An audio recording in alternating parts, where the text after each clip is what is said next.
Hi, I'm Bill Osmolsky with the MacIver Institute, and this is your MacIver News Bulletin. The U.S. Constitution guarantees our freedom of speech, but a growing number of college students and faculty believe they have the right to physically censor any speech they disagree with. Try and stop them, and they'll ironically claim their freedom of speech is being infringed. This is poison to any university that values the free exchange of ideas. And at the University of Wisconsin, the regents are moving to stop it.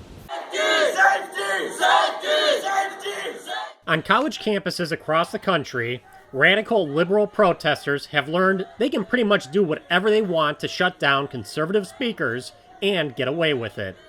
After the problem spread to the University of Wisconsin system, the chancellors began considering a new disciplinary policy to protect free speech on campus, even conservative speech. The first time a student disrupts an event like this, they're in the clear. But the second time, they will be suspended for a semester. And the third time, they will be expelled. Students and faculty spoke out against this change during a hearing in August. I fear that the most likely practical impact of this proposed policy will be not to enhance academic freedom and free expression on campus, but ironically, to create a safe space on campus for bigoted and hateful speakers by creating harsh new punishments for students who speak out against them. These comments will be compiled and presented to the regents at their next meeting.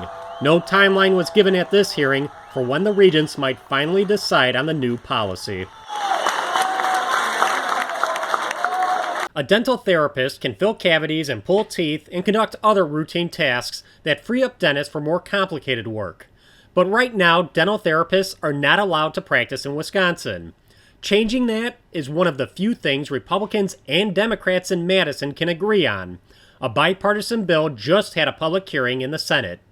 Passage of this legislation will help address several ongoing problems, including access to dental care, overutilization of emergency rooms for dental problems, and three, the overall burden on our healthcare system as untreated dental issues become a more and more serious problem.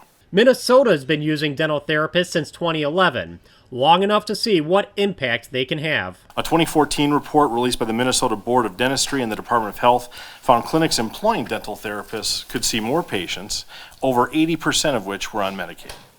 These patients experienced decreased travel time, and nearly 1/3 saw decreased wait times.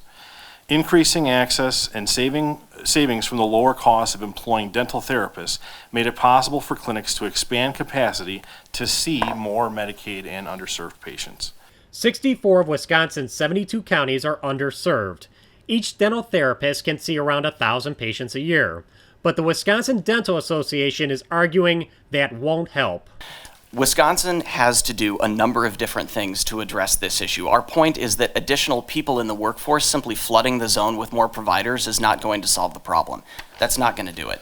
The Dental Association says every time a dentist takes a Medicaid patient, they lose money, and they are afraid dental therapists will mean more Medicaid patients. The bill's authors explained that's not how it's playing out in Minnesota. With dental therapists as part of the team, dentists are able to delegate more routine procedures to their dental hygienists and to their therapists, freeing time to do more costly and complex procedures. This would lower a practice's labor costs, allowing them to serve Medicaid patients more cost effectively, even with the low reimbursement rate that dentists currently receive. Governor Evers originally included dental therapy in his budget, but tied it to the Medicaid expansion, which made it a non-starter for Republicans. Since dental therapy itself is not dependent on expanding Medicaid, Republicans and Democrats are pushing for it as separate legislation. But with fierce opposition from the Dental Association, it is anything but a sure bet. The MacIver News Service specializes in reporting on topics that affect individual freedom and the market-driven economy in Wisconsin and beyond. Be sure to visit MacIverInstitute.com and check us out on Facebook, Twitter, and YouTube.